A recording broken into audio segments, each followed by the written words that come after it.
مفتی صاحب کے YouTube channel کو سبسکرائب کیجیے، مفتی عطاء الرحمن قاسمی۔ بسم اللہ الرحمن الرحیم، حامد و مصلیاً اما بعد۔ معزز ناظرین کرام، آپ جانتے ہیں حضرات انبیاء کرام کا تذکرہ چل رہا ہے۔ حضرت آدم علیہ السلام سے نبی کریم صلی اللہ علیہ وسلم تک انبیاء کرام کے متعلق کچھ تفصیلات ذکر کی جا رہی ہیں۔ جس طریقے پر حضرت یوسف علیہ السلام کا واقعہ ذرا طویل تھا، اسی طریقے پر حضرت موسیٰ علیہ السلام کا واقعہ بھی طویل ہے۔ 2 پروگرام ہو چکے ہیں، آج حضرت موسیٰ ہی پر تیسرا پروگرام ہے، لیکن آج بھی مکمل نہیں ہوگا، آئندہ قسطوں میں انشاءاللہ مکمل ہوگا۔ حضرت موسیٰ علیہ السلام نے ہجرت کی تھی، اب آپ مدین سے نکاح کے بعد مصر واپس آ رہے ہیں۔ اللہ تبارک و تعالی نے نبوت عطا فرما دی ہے اور آپ کی ذمہ داری یہ لگائی ہے کہ آپ فرعون سے جا کر ملاقات کریں، اسے دعوت دیں، جو آج کا سب سے سرکش آدمی ہے۔ حضرت موسیٰ علیہ السلام تشریف لائے اور اللہ تبارک و تعالی سے 4 دعائیں کیے بلائیں کہ اللہ مجھے یہ 4 چیزیں عنایت فرما دے، میری یہ 4 دعائیں قبول فرما لیں، تاکہ میں مضبوطی کے ساتھ فرعون کے سامنے اپنی بات رکھ سکوں۔ سب سے پہلی دعا، اے اللہ مجھے شرح صدر عطا فرما دے، میرا سینہ کھول دے۔ انسان جب کوئی کام کرتا ہے اس پر اگر اسے شرح صدر ہو جائے تو پھر زیادہ امکان ہوتے ہیں کہ وہ اسے کامیابی کے ساتھ کر پائے گا۔ اگر کسی کو شرح صدر ہی نہ ہو، وہ اپنے آپ پر بھروسہ ہی نہ رکھتا ہو، اسے فل کانفیڈنس ہی نہ ہو کہ I can do، یہ ضروری ہے، I can do میں کر سکتا ہوں۔ اللہ تبارک و تعالیٰ سے دعا مانگی کہ شرح صدر عطا فرما دے۔ دوسری دعا یہ مانگی جو ظاہری تھی کہ اللہ میری زبان کی گرہ کھول دے، یعنی جب میں گفتگو کروں تو وہ اتنی خوبصورت، لاجواب، صاف و شستہ اور بارعب ہو کہ وہ سامنے والے پر پورے طور پر اٹریکٹیو ہو۔ ظاہری طور پر میں پورے رعب رباب کے ساتھ اپنی بات رکھ سکوں۔ اس کے بعد اللہ تبارک و تعالیٰ سے ایک دعا یہ کی کہ اللہ مجھے کوئی مددگار بھی دے دے اور وہ میرے کنبے ہی میں سے میرے ساتھ میرے کندھے سے کندھا ملا کر کام کرے دعوت و تبلیغ میں۔ یہاں پر ایک بات یہ معلوم ہوتی ہے کہ اگر اچھے مددگار، اچھے معاون، اچھی ٹیم مل جائے تو ورک کو کرنا بڑا آسان ہو جاتا ہے اور بہت اچھا کام ہوتا ہے۔ اصل اکیلے کا کام کچھ نہیں ہوتا ہے، اصل ٹیم ورک ہی ہوتا ہے۔ جس کے پاس جتنی مضبوط اور اچھی ٹیم ہو اس کا کام اتنا ہی عمدہ ہوتا ہے۔ جس کے پاس جتنا اچھا مخلص، محنتی اور ایماندار اسٹاف ہو، کام کرنے والے لوگ ہوں، عملہ ہو، اس کا کام اتنا ہی زیادہ اچھا ہوتا ہے اور گھر کے لوگ اور بھی زیادہ مضبوط معاون ثابت ہوتے ہیں۔ تو اللہ تبارک و تعالیٰ سے ایک دعا مانگی کہ مجھے کوئی معاون دے اور میرے گھر کا ہو۔ چوتھی اللہ تبارک و تعالیٰ سے یہ دعا مانگ لی کہ اے اللہ یہ جو میرا بھائی ہارون ہے آپ اسے نبی بنا دیں، تاکہ یہ بھی فل کانفیڈنس کے ساتھ میرے ساتھ پورے طور پر دعوت و تبلیغ کا کام کرے۔ اللہ تبارک و تعالیٰ نے 4 دعائیں قبول فرما لی۔ ایک مرتبہ حضرت عائشہ صدیقہ رضی اللہ تعالی عنہا نے، کچھ لوگ بیٹھے ہوئے تھے، معلوم کیا کہ کوئی ایسا کام بتاؤ جو بھائی نے بھائی کے لیے بہت بڑا کام کیا، بھائی نے بھائی کے لیے بہت اچھا کام کیا۔ سب لوگ خاموش تھے۔ ایک دیہاتی آدمی کھڑا ہوا، کہنے لگا میں اس کا جواب دے سکتا ہوں۔ پہلے تو حضرت عائشہ صدیقہ رضی اللہ تعالی عنہا کو تعجب ہوا کہ یہ دیہاتی آدمی اس کا کیا جواب دے گا، لیکن پھر بھی کہا ہاں بتائیے۔ تو اس دیہاتی نے جو جواب دیا تھا وہ یہی دیا تھا کہ سب سے اچھا کام اگر کسی بھائی نے بھائی کے لیے کیا ہے وہ حضرت موسیٰ علیہ السلام نے اپنے بھائی ہارون کے لیے کیا ہے۔ تو حضرت عائشہ صدیقہ رضی اللہ تعالیٰ عنہ نے اور تمام لوگوں نے فوراً مانا اس بات کو کہ واقعی یہی بات ہے۔ خیر، حضرت موسیٰ علیہ السلام پہنچ گئے فرعون کے دربار میں اور بات چیت کی اور یہ مطالبہ رکھا دعوت دینے کے ساتھ ساتھ کہ آپ یہ جو آپ نے لوگوں کو غلام بنایا ہوا ہے آپ انہیں آزاد کر دیں، انہیں میرے لوگوں کو میرے حوالے کر دیں۔ اب ایک چیز یہاں پر یہ نکل کر آتی ہے کہ سیاست انبیاء، سیاست علماء۔ کچھ لوگوں کا کہنا یہ کہ مولویوں کا سیاست میں کیا کام، علماء کا سیاست میں کیا کام۔ اب جو آج ہم نے علماء ربانیین نے ہندوستان کی آزادی کے لیے جو جنگ لڑی ہے وہ کیا تھا؟ حضرت موسیٰ علیہ السلام نے جو مطالبہ کیا ہے اپنی قوم کے لیے، اپنے لوگوں کے لیے، اپنی قوم کے لیے آواز اٹھانا، یہی سیاست ہے۔ یہاں ہمارے ملک ہندوستان میں جو لوگ M L A M P بنتے ہیں وہ قوم کی آواز ہی کو تو بلند کرتے ہیں۔ ایک گاؤں کا نمائندہ ہوتا ہے، ایک کئی گاؤں کا نمائندہ ہوتا ہے، ایک سیٹ کا نمائندہ ہوتا ہے، پھر پورے ضلع کا نمائندہ ہوتا ہے۔ وہ ہمارے قوم کے ملت کے چنے ہوئے نمائندے ہوتے ہیں اور وہ قوم کی آواز کو اٹھانے کا کام کرتے ہیں۔ یہاں پر بھی حضرت موسیٰ علیہ السلام قوم کی اپنی آواز اٹھا رہے ہیں کہ آپ انہیں آزاد کریں جنہیں آپ نے غلام بنایا ہوا ہے، جن پر آپ ظلم استبداد کے پہاڑ توڑ رہے ہیں۔ تو اس سے معلوم ہوا کہ علماء کرام بھی اب جو قوم کا درد رکھتے ہیں اسے ظاہر کر سکتے ہیں، کرنا چاہیے، کرتے ہیں جو وہ اچھا کرتے ہیں۔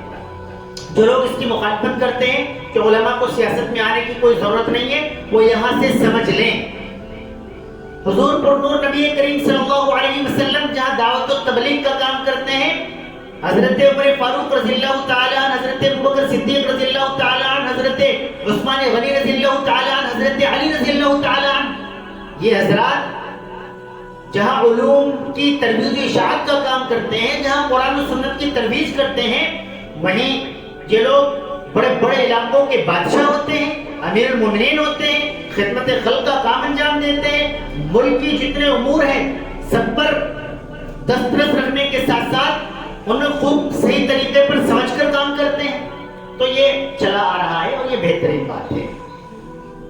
خیر، حضرت موسیٰ علیہ السلام نے کہا بھئی آپ ہمارے لوگوں کو رہا کر دیں اور اللہ تبارک و تعالیٰ کی وحدانیت بتلائی۔ اب مصریوں کا حال تو آپ جانتے ہی ہیں، میں نے گزشتہ ویڈیو میں بھی بتایا تھا کہ کس طریقے پر ظلم ہو رہا تھا، بچوں کو قتل کیا جانا، 4th کلاس کے سے کام لینا، اور بس کس کی مثال دی جائے آج کے دور میں اس سے بھی زیادہ کہیں کمزور لوگوں کو سمجھ لیا گیا تھا۔ حضرت موسیٰ علیہ السلام نے دعوت دی۔ اب جو لوگ بیٹھے ہوئے تھے قریب میں وہ موسیٰ اس بات سے تھوڑا بہرو ہوا، گھبرایا کہ یار یہ تو اللہ کی بات کر رہا ہے۔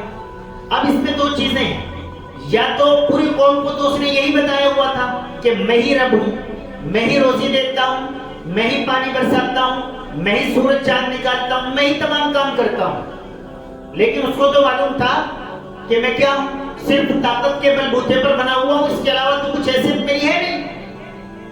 تو انہوں نے ان لوگوں سے جو وہاں پر حواری لوگ بیٹھے ہوئے تھے ان سے کہا کہ دیکھیے تو صحیح ہے کس رب کی بات کرتا ہے فرعون، کون ہے اس کا رب؟ تمام کے تو رب ہم ہیں۔ حضرت موسیٰ علیہ السلام سے اس نے معلوم کیا کہ آپ کا رب کون ہے؟ حضرت موسیٰ علیہ السلام نے بتایا کہ میرا رب ہے جو تمام چیزوں کو پیدا کرنے والا ہے، جس کے ہاتھ میں تمام لوگوں کو، تمام حیوانوں کو، حیوانات کو مارنا، پیدا کرنا، بنانا، ان کی تمام تر مچھلی کو کیسے بنانا ہے اور گھوڑا کیسے بنانا ہے، بکری کیسے بنے گی، اونٹ، ان کے تمام تخلیقات جو کرتا ہے اللہ تبارک و تعالیٰ کی وہ ذات ہے. وہ ذات جو بچے کو ماں کے پیٹ سے پیدا کرتی ہے، پھر اسے دودھ پینا سکھا دیتی ہے. مچھلی کے پیٹ سے جو بچہ پیدا ہوتا ہے فوراً تیرنا سیکھ جاتا ہے. اس طریقے کے جو نظام چلا رہا ہے وہ ہے میرا رب. اب موسیٰ اپنی چھینک اتارنے کے لیے ان سے کہنے لگا مذاق کے انداز میں، دیکھو تو صحیح کس کی بات کر رہا ہے، کون سے رب، کہاں کا رب، کیا ہے، میں ہوں نا. تو مذاق بنایا. حضرت موسیٰ علیہ السلام اس پر ناراض نہیں ہوئے بلکہ انہیں سمجھایا. پھر اس کے بعد موسیٰ کہنے لگے، وہ فرعون کہنے لگا کہ اچھا ایک بات بتاؤ آپ کہ جو ہم سے پہلے لوگ گزر چکے ہیں انہوں نے آپ کے رب کی پوجا نہیں کی، آپ کے رب کو نہیں مانا، تو ان کا کیا حال بنے گا. اب موسیٰ یہاں چاہتا تھا کہ یہ ہمارے یعنی یہ جو لوگ بیٹھے ہوئے ہیں پوری قوم، ان کے آباء و اجداد کو کہے گا کہ وہ تو دوزخ میں جائیں گے، وہ نرک میں جائیں گے، ان کا کچھ نہیں ہے، تو یہ لوگ مخالف ہو جائیں گے موسیٰ کے، یہ ہمارے بزرگوں کو ایسی بات کہتا ہے.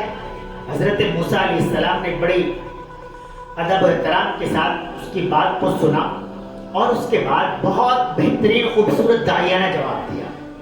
کہا دیکھیے بادشاہ سلامت، اور ہم سے پہلے جو لوگ گزرے ہیں ان کا حال اللہ تبارک و تعالیٰ ہی کو معلوم ہے، مجھے اس کا کوئی معلوم نہیں.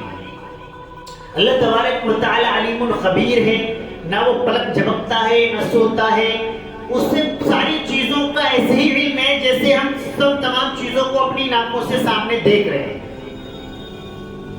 اسے اس کا علم ہے.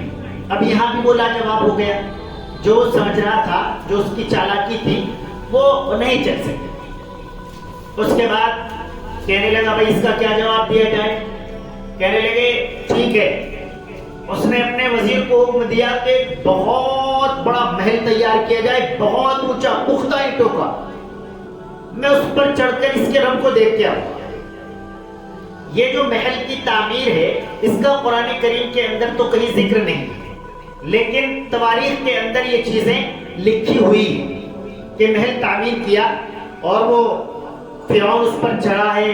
اس نے تیر اندازوں سے کہا ہے کہ تیر چلاؤ، وہ تیر خون میں سنے ہوئے واپس آئے ہیں. تو انہوں نے آ کر موسیٰ کو اور لوگوں کو یہ بتایا ہے کہ دیکھو میں موسیٰ کے رب کو نعوذ باللہ ثم نعوذ باللہ خاکم میدان میں قتل کر کے آ گیا ہوں. اس نے یہ سب چیزیں کی ہیں لیکن ان کا قرآن کریم کے اندر کوئی تذکرہ نہیں ہے. اب یہ بات چلتی رہی. پھر حضرت موسیٰ علیہ السلام تو دعوت و تبلیغ کے کام پر مقرر تھے، انہیں تو اپنی بات سے ہٹنا نہیں تھا. فرعون پریشان تھا کہ کیا اسٹینڈ لے. فرعون کہنے لگا کہ اچھا ایک بات بتاؤ، آپ کے پاس کوئی نشانی بھی ہے اس طرح کی جو کوئی نہ کر سکتا ہو، آپ کر سکتے ہو. حضرت موسیٰ علیہ السلام کو اللہ تبارک و تعالیٰ نے وہ دو چیزیں عنایت فرمائی تھی کہ آپ اپنا عصا زمین پر ڈالیں گے تو یہ بہت بڑا اژدہا بن جائے گا، آپ اپنا ہاتھ بغل میں ڈالیں گے تو ایک چمکدار ہاتھ سامنے نظر آئے گا. حضرت موسیٰ علیہ السلام نے زمین پر اپنا عصا ڈالا تو اس کا وہ اژدہا بن گیا. ہاتھ نکالا ڈال کر بغل سے تو وہ بہت چمکدار بن گیا. اب جو حواری تھے وہ کہنے لگے تو بہت بڑا جادوگر ہے. اب انہوں نے اپنے بادشاہ سے، اور بادشاہ بھی پریشان تھا، وہ اب اپنے آپ کو رب کہلوانے کے باوجود فیل ہو چکا تھا. اب وہ اپنے لوگوں سے رائے مشورے مانگ رہا تھا کہ بھائی اب آپ ہی بتاؤ کیا کرنا ہے اس کا. موسیٰ کا نہ یہ ماننے والا ہے اور نہ یہ ہم سے کسی چیز میں ہار رہا ہے، کیا کریں. جو اپنے آپ کو رب کہلوا رہا ہے وہ عاجز آ چکا ہے، ہار چکا ہے. اب جو ساتھ میں بیٹھنے والے وزیر وزراء لوگ تھے وہ کہنے لگے کہ یہ تو بہت بڑا جادوگر ہے، جادو سے اس کا مقابلہ کیا جائے. جس طریقے پر چین اور ہندوستان میں آج کل بہت سارے جادوگر ہوتے ہیں، اسی طریقے پر مصر کے اندر اس دور میں بہت زیادہ جادوگر ہوتے تھے. جادوگروں کا ایک دور تھا. بادشاہ نے اعلان کرا دیا جو اس دور میں عید کا دن ان کا ہوتا تھا کہ اس دن مقابلہ ہوگا، تمام جادوگر آ گئے. تمام جادوگر اس دن جمع ہو گئے. ایک طرف تمام جادوگر کھڑے ہوئے ہیں, پورا ساز و سامان ہے, رسیاں ہیں, لاٹھی ڈنڈے ہیں. ایک طرف حضرت موسیٰ علیہ السلام اور آپ کے برادر گرامی ہارون علیہ السلام کھڑے ہوئے ہیں, اور ایک طرف بادشاہ اور اس کے حواری بیٹھے ہوئے ہیں, اور چاروں طرف ایک جنب غفیر ہے. لوگ دیکھنے آئے ہیں کہ مقابلہ آج موسیٰ سے جادوگروں کا ہے, آج کیا ہوگا. حضرت موسیٰ علیہ السلام موجود ہے. فرعون اور اس کے حواری پوری طاقت کے ساتھ جادوگروں کی حوصلہ افزائی کر رہے ہیں کہ لڑیے, مقابلہ کیجئے, آپ کو انعامات ملیں گے, آپ کو نوازا جائے گا, آپ کو بڑے بڑے عہدے دے دیے جائیں گے. انہیں لالچ ان کے دل کے اندر پیدا ہوتا چلا جا رہا ہے. حضرت موسیٰ علیہ السلام ساری چیزوں کو دیکھ رہے ہیں, ان کے دل میں لالچ اور زیادہ بڑھتا جا رہا ہے. وہ ان میں سے چند لوگ جا کے بات کرتے ہیں کہ ذرا بتاؤ تو صحیح, اگر ہم جیت جاتے ہیں تو ہمیں کیا ملے گا. بادشاہ نے مزید یقین دہانی کراتا ہے کہ آپ جیت جاؤ تو میں آپ کو اپنا قریبی بنا لوں گا, آپ جیت جاؤ تو اتنے سارے انعامات دیے جائیں گے. جادوگر تیار ہو گئے. حضرت موسیٰ علیہ السلام نے سب سے پہلے ان لوگوں کو دعوت پیش کی, اللہ تبارک و تعالیٰ پر آپ ایمان لے آئیں, اللہ کو اللہ مان لیں, مجھے اللہ کا رسول مان لیں. دعوت پیش کی. جادوگر آپس میں چھیڑ گوئیاں کرنے لگے. آپس میں ان کے چہرے پر ایک گھبراہٹ محسوس ہوئی کہ یہ سامنے والا جادوگر نہیں ہے.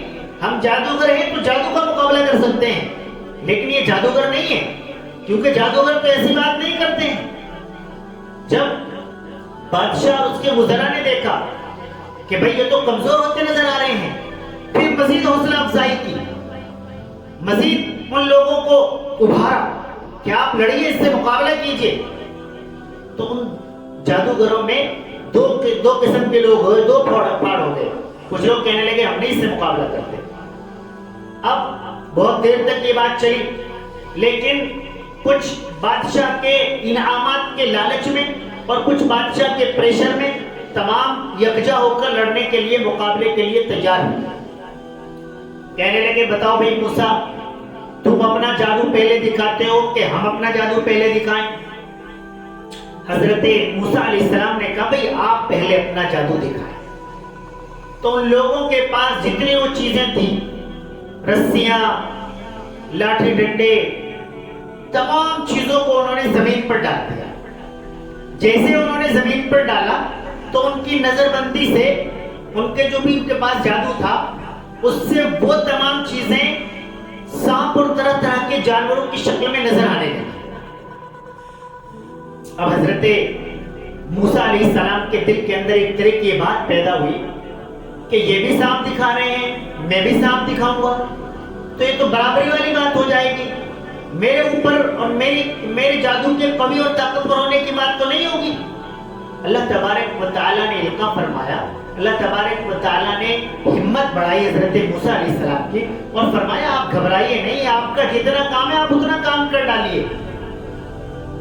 آپ کو طاقتور ثابت کر دینا, آپ کے اس معجزے کو, اس چھٹپٹ جادو پر فوقیت دے دینا, وہ تو ہمارا کام ہے, آپ اپنا کام کیجیے. حضرت موسیٰ علیہ السلام نے اپنا عصا ڈالا, وہ بہت بڑی اژدہا بن گئی, اور جتنے ان کے سانپ وہاں گھوم رہے تھے سب کو لائن سے اس نے کھانا شروع کر دیا. تھوڑی دیر میں سارے کے سارے جادوگروں کی ساری چیزیں فنش, ختم, کچھ بھی باقی نہیں رہا. جب تمام جادوگروں نے یہ دیکھا تو تمام جادوگر سجدے میں گر گئے اور کہنے لگے موسیٰ ہم آپ کے رب پر اور آپ پر ایمان لے آئے.